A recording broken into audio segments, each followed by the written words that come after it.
오신 여러분들을 주님의 이름으로 환영합니다. 지금 이 시기는 이제 대화가 지나고 입춘절기로 들어왔습니다. 이제 봄이 들어서는 절기라고 하죠. 그런데 오늘 날씨는 해는 쨍쨍하지만 사실은 뭐 가장 추운 날씨라 그러네요. 요 겨울에 있어서. 우리 조상들은 이제 입춘에 되면 입춘첩이라는 걸 붙였습니다. 이렇게 문 앞에다가 붙였는데요. 입춘대기 건양다경이라고 써 있습니다. 입춘대길은 그렇죠. 봄에 이제 길한 일이 많이 있고, 건양대길은 햇빛의 따뜻함이 점점 들어와서 경사로운 일들이 많이 일어나기를 바란다라는 걸 문 앞에 이렇게 딱 붙여놨습니다.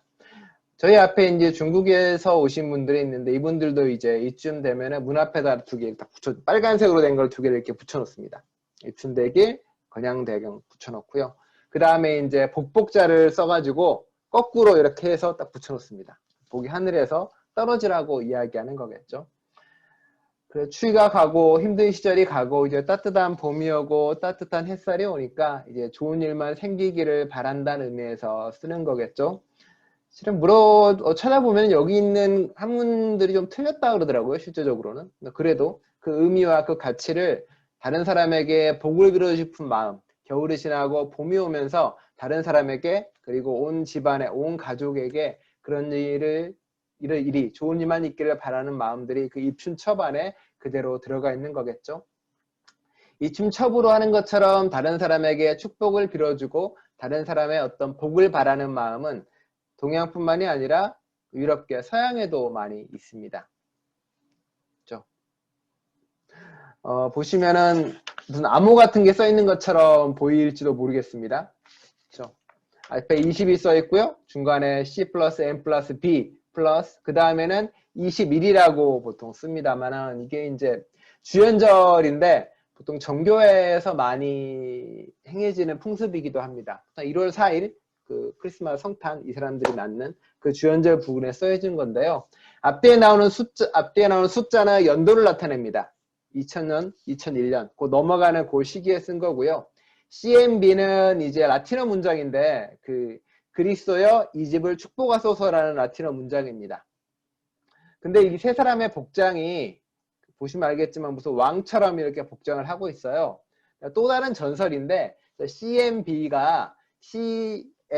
하나하나가 예수님이 탄생했을 때 찾아왔던 그 동방의 현자들 그 사람의 이름을 상징한다고 알려진 이야기이기도 합니다. 바꿔 말하면 이 집이 동방박사들이 찾아올 정도로 동방박사들이 찾아와서 축복을 전하고 그 안에 새로운 생명이 그리스도가 탄생하는 집이라고 축복할 정도로 이 집이 그렇게 됐으면 좋겠다라는 바람이 그 안에 들어가 있는 거겠죠. 아마 이번 주는 저희에게도 또 설날이 오는 절기이기도 하고요. 그리고 입춘에 어쩌면 주연절에 또 한 절기가 마지막 절기가 들어가는 날이기도 합니다. 좀 더 나은 날이 되었으면 하는 바람에 그렇게 들어가 있기도 합니다. 절기상으로나 교회력 절기상으로도 이런 의미가 있지만 또 이번 달은 블랙 히스토리 먼스로 지키는 절기이기도 합니다. 블랙 히스토리 먼스라고 이야기하면 흑인들의 역사와 아픔들을 기억하는 절기이기도 합니다. 그렇지만 단순히 흑인이 겪었던 아픔과 절망, 그들의 피해자성만을 기억하고 마음에 새기는 의미만이 아니라 실은 블랙이 가지고 있는 그들의 전통과 그들의 영성과 그들의 신비를 우리가 그대로 받아 안는 것에 있습니다. 그들이 가지고 있는 예술성이 있고요. 그들이 가지고 있는 자연에 대한 이해가 있고요. 그들이 다른 사람을 위해 치렀던 희생과 피가 있고요. 그들의 문화가 있고 그리고 그들이 가지고 있는 놀라운 영성도 그 안에 들어가 있습니다. 블랙 히스토리 먼스는 그 모든 것을 기억하고 이어받고 깨닫는 절기이기도 합니다. 실은 페미니즘이나 혹은 장애인에 대한 이야기들 그 많은 담론들이 영성에 많은 영향을 끼칩니다. 우리가 미처 알아보지 못했던 깨닫지 못했던 하나님의 또 다른 모습을 보여주게 하는 것이고 성서의 또 다른 모습을 깨닫게 해줍니다. 문화적으로도 마찬가지겠죠. 문화적으로 페미니즘이 끼치는 영향도 대단히 크죠. 여성들이 끼친 과학적인 업적들 그리고 그들의 문화적이고 예술적인 가치들 페미니즘이라는 문화가 보여주는 것들이 우리가 알지 못했던 또 다른 문화의 신비와 그 안에 있는 놀라운 것을 보여주는 것처럼 블랙 히스토리 먼스에서 블랙을 기억한다는 것은 그들의 아픔과 절망뿐만이 아니라 그들이 우리에게 전해준 그들이 우리에게 보여주는 또 다른 영성과 문화와 그들의 생명력을 만나고 이어받는다는 의미를 가지고 있습니다. 그 중에 제임스 콘이라는 흑인 해방신학자가 있습니다. 그분이 쓴 책 중에 흑인 연가와 블루스라는 책이 있습니다. 흑인 연가 중에는 오늘 저희가 불렀던 찬송도 실은 흑인 연가 중에 하나입니다. 흑인 연가는 말 그대로처럼 이제 니그로 스피리추얼리티라고 하는 장르로 나눠져 있지만 그 당시엔 니글로라는 단어가 그 혐오 단어가 아니었는데 어째 지금은 이제 다른 말로 불립니다만 흑인 연가가 우리 찬송가도 많이 들어가 있습니다. 노예 생활을 하면서 교회가 가는 게 허락되지 않았던 시기에 그들만이 따로 모여서 하나님께 예배드리고 그들의 영성을 기르고 그들의 신앙을 기르던 시기에 불러졌던 노래이고요. 그들의 아픔과 절망이 그 안에 들어가 있고 그들이 만나는 하나님, 그들이 경험하는 하나님이 그 노래 안에 그대로 들어가 있습니다. 오늘 불렀던 찬양도 마찬가지고요. 그리고 우리가 잘 아는 노래도 거기 있습니다. 나 같은 죄인 살리신 어메이징 그레이스라고 알려진 노래도 흑인 연가고요. 사순절이나 불렀던 거기 너 있었는가 그때, 그리고 그 누가 나의 괴로 말며 그 누가 나의 슬픔 알까, 이 풍진 세상을 살면서 신자되기 원합니다. 그 모든 찬송가들이 바로 흑인 연가에서 왔습니다. 그들의 영성이 그 안에 들어가 있는 거겠죠. 제임스 콘은 그 흑인 연가에 대해서 이렇게 이야기합니다. 흑인 연가는 하나님의 영원하신 곳을 향해 나아가려는 흑인 영혼의 노래이며 백인들이 무슨 말을 하건 상관없이 우리는 인간이다라는 사실을 깨닫게 해주시는 그리스도의 말씀을 긍정하는 흑인 영혼의 노래이다. 그렇죠? 우리가 존재이다, 우리가 생명이다, 우리가 살아있다, 우리는 사랑받는 존재이다라는 걸 아무리 고통과 아픔이 닥쳐오더라도 하나님 안에 나와 함께 하신다는 그 놀라운 고백들이 흑인 연가에 들어가 있습니다. 그리고 오늘 불렀던 찬양 떡을 나누면 그 찬양은 그 당시에 흑인 비밀 결사들이 그 몰래 신앙생활 하는 사람들 혹은 백인에 저항하는 결사들이 새벽마다 모여서 이 노래를 불렀다고 합니다. 단순히 성찬의 노래가 아니라 정말로 자신의 생명과 자신이 가지고 있는 것을 내 옆에 있는 누군가와 나누며 만들어갔던 공동체에 대한 바람이고 그리고 공동체에 대한 그런 느낌이 그 안에 들어가 있는 노래죠. 그 영성은 오늘날 우리에게도 이어지는 겁니다. 그리고 우리가 깨닫고 받아들여야 되는 거고요. 그리고 그렇게 우리는 신앙이 좀 더 넓어지고 다른 사람과 하나 되는 길로 나아가는 거겠죠. 근데 우리는 갸우뚱거립니다. 우리는 아시안이고 흑인의 살도 살지 않았는데 우리가 어떻게 흑인의 영성을 받아들이고 그리고 흑인들이 만들었던 신앙의 정통들을 우리가 다 받아 안을 수 있는가라고 질문하거나 물어볼 수 있습니다. 제임스 콘은 그런 이야기에 답을 하고 있습니다. 나는 또한 흑인이 되고자 하는 백인들을 격려하기 위해 글을 썼다. 화해에 관한 하나님의 말씀은 우리가 오직 흑인이 되는 것으로만 의로워질 수 있다는 것을 의미한다. 어떻게 백인인 내가 흑인이 될 수 있나요? 백인들이 내게 가장 빈번하게 묻는 질문이다. 미국에서 흑인이 된다는 것은 피부색과는 거의 관련이 없다고 나는 글을 썼다. 흑인이 된다고 하는 것은 당신의 마음, 영혼, 정신, 그리고 몸이 갈구디는 사람들과 함께 있다는 걸 의미한다. 흑인이 되는 것은 예수가 니고데모에게 말한 것과 같다. 그는 다시 태어나야 한다. 해방하는 흑인의 영혼인 물과 성령으로 거듭나야 한다. 그렇죠? 백인들이 차별받는 흑인으로 태어날 수 있는 방법, 차별받는 아시아인으로 태어날 수 있는 방법, 남자들이 차별받는 여성으로 태어날 수 있는 방법, 비장애인들이 차별받는 장애인으로 태어날 수 있는 방법, 이성애자들이 차별받는 동성애자로 태어날 수 있는 방법이 무엇인지 이야기하고 있는 겁니다. 바로 물과 성령으로 거듭난다는 예수 그리스도의 진리가 우리로 하여금 우리의 것을 넘어서서 다른 사람과 하나 되고 다른 사람의 영성과 그리고 그들의 상황 속에서 목소리를 높이고 함께 할 수 있는 이유가 된다라고 제임스 콘 신학자는 이야기하고 말하고 있는 겁니다.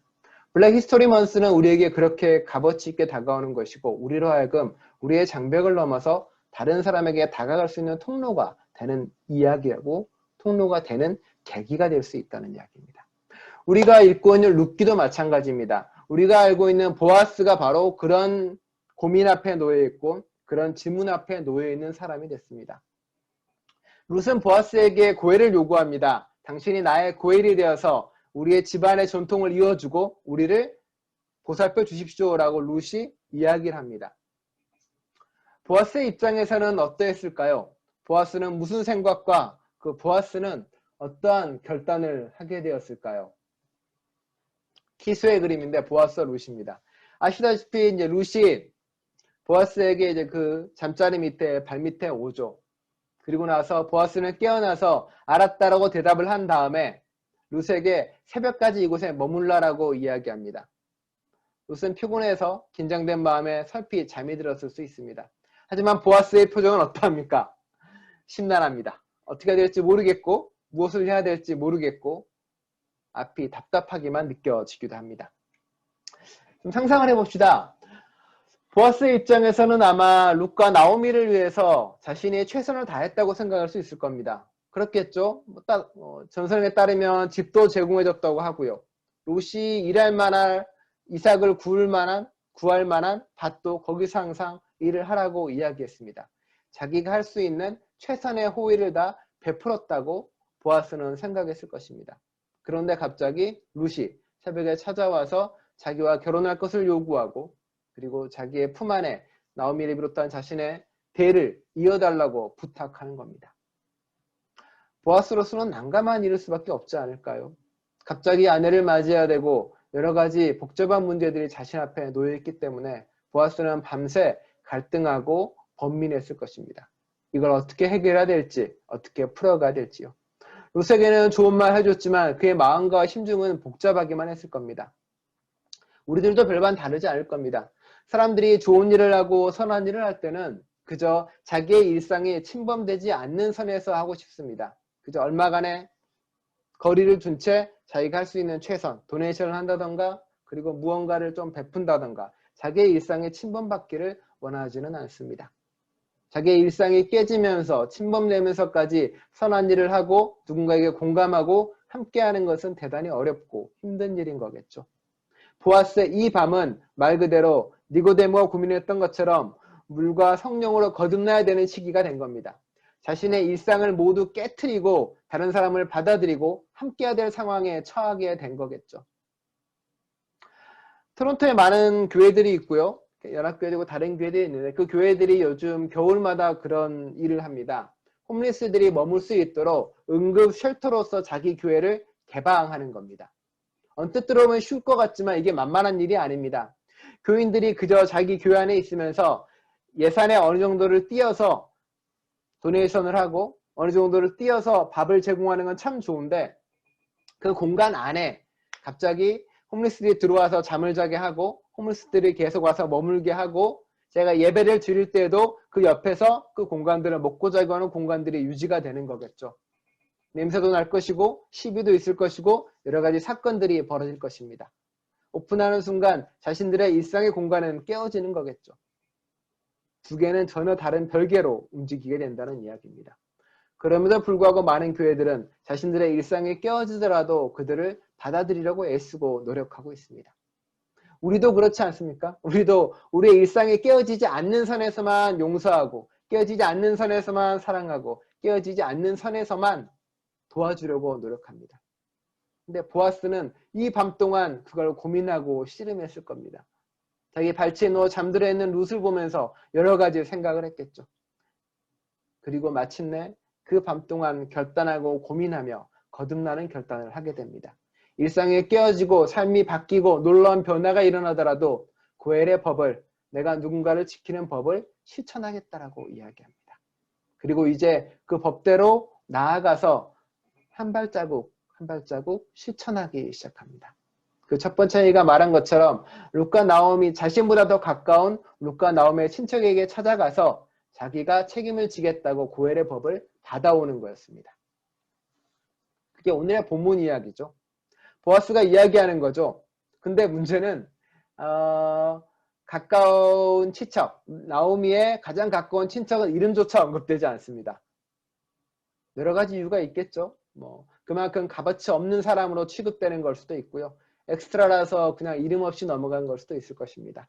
그리고 그 사람은 이익이나 자신에게 아무런 돈벌이가 안 된다고 생각했던지 자기가 룻과 나오미의 재산을 책임지지 않겠다라고 이야기하면서 보아스에게 넘겨버립니다. 정확히는 나오미가 땅에 있었다기보다는 이런 식일 겁니다. 아마 엘리멜렉이 그 베들레헴 땅을 떠나면서 자신의 땅을 아마 시족에게 넘겼겠죠. 팔았겠죠. 재산 마련을 위해서. 구엘의 법에 따라서 그 땅은 나오미의 자손에게 다시 되팔아야 되는 겁니다. 그 권한은 나오미에게 먼저 있습니다. 근데 돈이 없으니까 안 되는 거고요. 아마 보아스가 이제 결혼을 하면 그 땅을 대신 사줘서 산 다음에 다시 룻과 나오미의 자손에게 그 땅을 줘야 되는 거겠죠. 손해밖에 안 나는 겁니다. 당연히 그 가까운 친척이라는 아무개 씨는 싫다 그렇게 이야기하고 보아스에게 하라고 신발을 벗어서 넘겨줍니다. 이번에 바로 그 그림의 상징이고요. 신발을 벗어서 넘겨주는 상징이 어떻게 보면 뭐 거래처럼 보이긴 하지만 사실은 그 율법서에 뭐라고 나오냐면 고엘의 법을 지키지 않는 사람은 신발을 벗기고 그리고 그 사람의 발에 침을 뱉어라 라고 이야기 나옵니다. 왜냐하면 이웃에 대한 책임을 지지 않는 사람, 누군가를 선대하지 않는 사람은 그렇게 모욕을 받아도 할 말이 없다라는 겁니다. 신발을 벗는다는 건 결국 뭐냐면 신발을 벗고 침을 뱉는다는 건 결국 뭐냐면 그 사람이 그동안 살았던 삶이 그렇게 가치가 없고 모욕받을 수밖에 없다라고 이야기하는 거겠죠. 그걸 보여주고 있는 이야기입니다. 보시면 알겠지만 이제 가까운 친척은 복장이 좀 희한합니다. 한쪽은 파란색, 한쪽 팔은 노란색이에요. 뭐 이중성을 나타낸 건일 수도 있고요. 아니면 약간 희화화하는 것으로 원색의 화려한 복장을 보여준 것지도 모르겠습니다. 오른쪽에는 아마 룻이 그려져 있는 것 같습니다. 그럼 밑에 강아지가 그려져 있죠. 아마 그게 이제 천한 이방인으로서의 룻을 묘사하기 위해서 그 개를 그리고 있고 개가 밑에 있는 무언가를 먹는 것처럼 그려져 있습니다. 이거는 우리가 기억하는 것처럼 예수님이 이방 여인을 만났을 때 했던 일이죠. 이방 여인이 이야기하죠. 개라도 주인 밥상에서 떨어진 음식은 먹을 수 있다라고 이야기하는 것처럼 룻을 바로 이방 여인의 비유해서 그린 그림이기도 합니다. 좌측에 보면은 내들 할머니와 소년이 보입니다. 그렇죠? 이 미래를 보이는 것처럼 보이는데 나오미와 오벳을 그린 것처럼 보여집니다. 그러니까 보아스와 룻의 아들인 오벳을 미리 이렇게 그려놔가지고 미래를 보여주는 것처럼 이렇게 그림에서 표현을 하고 있는 거겠죠. 어쨌든 보아스의 결단 덕분에 룻과 나오미는 자신의 대를 그리고 자신의 가문을 이어갈 수 있게 됩니다. 그리고 많은 사람들은 이제 나오미를 다 오벳을 낳고 모두를 마을 사람들이 와서 여인들이 와서 나오미를 위해 찬양을 하고 나오미를 올려주고 받들어주기 시작을 합니다. 보아스 하나의 선택으로 인하여 많은 것이 바뀌고 변화되는 거겠죠. 나오미는 자신의 이름을 되찾습니다. 나오미의 원래의 뜻은 기쁨이었는데 이방 생활을 하면서 자신을 더 이상 나오미로 부르지 말고 마라라고 쓰고 괴로움이라고 불러달라고 했지만 오벳이 생기자마자 다 마을 사람들이 나오미라고 다시 부르기 시작을 하면서 삶이 기쁨으로 바뀌게 됩니다. 룻은 오벳을 낳음을 통해서 자신이 역할을 다했다라고 성경 기록되어 있습니다. 그 당시에 어떤 가부장적 사회에서는 그렇게 표현할 수밖에 없는 거겠죠. 하지만 이 이야기에는 많은 것들이 숨어져 있습니다. 오벳의 이름은 순종하다, 종이다, 순명하다라는 뜻을 가지고 있습니다. 룻의 이야기는 보신 것처럼 엘리멜렉으로 시작해서 오벳의 탄생으로 끝이 납니다. 엘리멜렉을 따라갔던 사람들, 엘리멜렉의 죽음, 그 두 아들의 죽음, 나오미의 베들레헴으로 귀환, 룻과 함께 귀환을 하고 그 끝에는 룻과 보아스의 결혼이 있고 그리고 오벳이라는 사람을 얻는 것으로 끝이 납니다. 엘리멜렉으로 대표되는 하나님은 왕이시다라고 믿었던 신앙. 하지만 하나님은 왕이라고 이야기하지만 정작 하나님은 왕으로 모시지 않고 자신들이 왕처럼 굴었던 사사시대의 종말, 그들로 인해서 벗어났던 괴로움과 아픔이 표현되어 있는 것이고요. 하나님을 왕이라고 내세우면서 자신은 무엇이든 할 수 있다고 믿었던 사람들, 경쟁하면 할 수 있고 무엇이든 이룰 수 있다고 믿었던 사람들. 요즘 많은 교회들이 그렇죠. 많은 교회들이 하나님은 왕이고 자신은 마치 그 왕의 대리인인 것처럼 행세하고 교만하고 오만한 사람들 사는 사람들이 많이 있었다는 이야기입니다. 그 당시 사사시대이고요. 하지만 이제 그런 신앙은 끝이 났다라고 이야기합니다. 이제 신앙은 오벳의 신앙으로 바뀝니다. 오벳의 신앙은 순종과 순명의 신앙입니다. 하나님을 믿고 내세우고 경쟁에서 이기고 승리하는 것들이 아니라 오벳이라는 말처럼 순종하고 순명하면서 하나님의 말씀을 따라가는 신앙. 그것이 바로 바른 신앙이고 그것이 바로 하나님이 원하는 신앙이다라고 고백합니다. 그게 오벳에 주는 탄생의 의미이고 오벳이란 이름이 가지는 의미이기도 합니다. 그렇게 오벳의 탄생으로 이야기가 끝날 것처럼 보여지는데 갑자기 성서는 족보 이야기를 하고 있습니다. 족보에 보면은 이제 다음은 베레스의 계보이다라고 시작을 해요. 오벳의 탄생이 끝나고요. 베레스는 헤스론을 낳고 헤스론은 람을 낳고 람은 암미나답을 낳고 암미나답은 나손을 낳고 나손은 살몬을 낳고 살몬은 보아스를 낳고 보아스는 오벳을 낳고라고 이야기합니다. 왜 이야기를 했냐면 사람들이 보아스는 왜 그랬을까라는 생각을 하게 됩니다. 보아스는 무엇을 얻었고 보아스는 어떻게 그러하게 다른 사람과 다른 선택을 할 수 있을까라는 질문에 대한 응답입니다. 베레스에서 시작을 합니다. 뜬금없이. 다음은 베레스의 계보이더라고요. 베레스는 누구냐면 예전에 한번 이야기했지만 유다와 다말입니다. 유다의 며느리 다말의 아들입니다. 그게 누구지라고 이야기하면 모르겠지만 유다의 며느리였는데 자신의 남편이 죽죠. 그리고 그 밑에 있던 시동생이 그 고엘법을 시행하지 않습니다. 오난인데 그 사람도 시행받지 않아서 하나님의 저주를 받아 죽죠. 그래서 이제 다말은 자신의 남편이 없고 자신의 권리를 찾지 못합니다. 그리고 다시 결혼을 해야 되는데 유다가 그것 전 허락하지 않죠. 그래서 다말은 자신의 정체를 숨기고 유다와 관계를 맺어서 자신의 아이를 낳게 됩니다. 그가 바로 베레스입니다. 다말이 자신의 권리를 찾기 위해서 애를 쓰고 노력해서 율법을 넘어서서 자신의 권리를 찾기 위해 노력해서 얻은 사람이 바로 베레스라는 겁니다. 바로 다말의 의지와 다말의 신앙이 그 안에 들어가 있는 겁니다. 그리고 또 내려가 보면은 살몬이 나옵니다. 살몬은 누구냐면 라합의 남편입니다. 라합이 누구냐면 여호수아가 가나안 땅에 들어와서 처음 여리고성을 공격하려고 할 때 그 정탐꾼으로 들어간 사람 중에 하나가 살몬입니다. 살몬은 들어가서 목숨이 경각에 달렸을 때 그 당시 성산업에 종사하던 라합이 이 살몬을 구해줍니다. 정탐꾼을 숨겨주는 거죠. 그리고 그 라합은 이스라엘 사람들의 편을 들고 그들을 환영하는 사람으로 들어옵니다. 자, 보아스는 결국 성서의 유명한 여성들 중 다말과 라합의 신앙을 이어받은 사람이라는 겁니다. 율법을 넘어서서 생명과 사랑을 중시 여겼던 그 신앙이 보아스에게 이어지고 보아스에게 이어졌던 그 신앙이 결국은 룻을 살리고 룻을 일으켰다라고 성서는 고백하고 족보를 통해서 보여줍니다. 그것이 곧 다윗으로 이어지고 예수에게로 이어진다고 성서는 고백하고 말하고 있는 것이고요. 라합이나 다말의 실천들 그리고 룻의 실천들까지 그 하나하나를 살펴보면 작은 걸 수도 있고 그리고 별거 아닌 것처럼 볼 수도 있습니다. 그저 자신의 삶을 위해 싸웠던 사람들처럼 보입니다. 맞아요.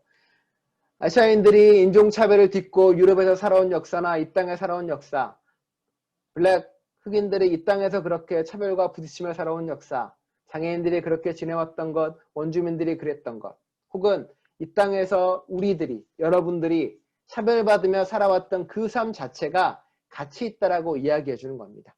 그 삶이 누군가에게 이어지고 누군가에게 연결돼서 또 다른 생명을 살릴 수가 있고 그리고 그것이 곧 구원의 길을 이루는 삶이라고 이야기하고 있습니다. 보아스가 자신의 일상을 깨며 누군가를 도왔던 그 길이 구원의 길을 만들었던 것처럼 우리가 행하는 작은 것들이 자신의 일상의 불편함과 자신의 일상의 깨짐을 넘어서서 행하는 그 선함이라는 것들이 결국은 누구를 일으켜줄 수 있다라고 고백합니다. 종종 느끼는 신앙의 딜레마가 뭐냐면 설교나 이런 것들 되게 거창하게 합니다. 약한 사람을 도우세요. 나라를 위해 기도하세요. 큰 문제를 위해서 질병을 위해 기도하세요라고 이야기하지만 정작 우리는 내 옆에 있는 누군가를 돕지 못하는 것 때문에 힘들어할 때가 많습니다.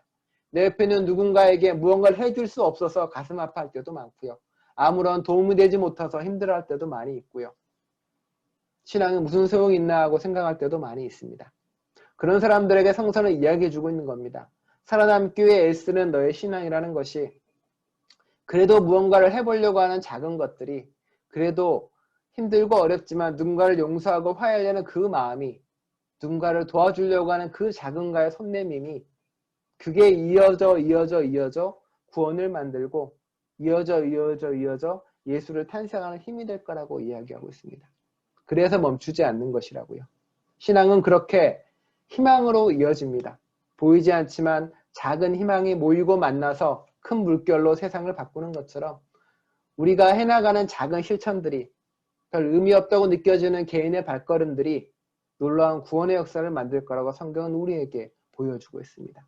그 희망으로, 그 믿음으로, 그 신앙으로 하루하루 누군가에게 손 내밀고 내 옆에 있는 누군가를 용서해주고 내 옆에 힘들어하는 사람의 귀를 기울여주고 누군가와 우울과 어둠에 있는 사람 곁에 같이 앉아서 그저 머물러주는 저와 여러분 될 수 있기를 간절히 축원합니다. 기도하겠습니다.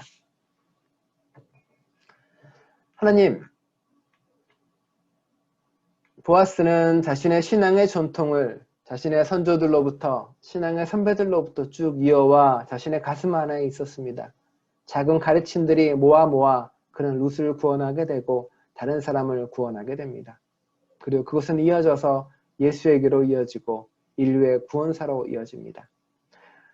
종종 우리는 일상에 깨어지지 않는 선에서 누군가를 돕고 누군가를 사랑하고 누군가를 용서하려고 이야기합니다. 하지만 성서는 우리에게 보여줍니다. 그런 도움이 아니라 일상에 흔들리는 도움들이 내가 바뀌는 도움들이 비로소 우리를 구원하게 할 것이라고요. 보아스는 그렇게 룻을 통해 구원을 받습니다. 룻의 도전이 보아스로 하여금 거듭날 수 있는 기회가 되게 합니다. 주님, 우리로 하여금 우리가 거듭날 수 있는 기회를 놓치지 않도록 누군가에게 손 내밀고 돕는 저희 될 수 있도록 함께하여 주옵소서. 작은 것 하나하나가 오히려 나를 구원할 것임을, 남을 돕는 손길 하나가 오히려 나를 일으킬 것임을 깨달아 알게 하는 저희 될 수 있도록 이끌어 주옵소서. 예수 그리스도의 이름으로 기도드립니다.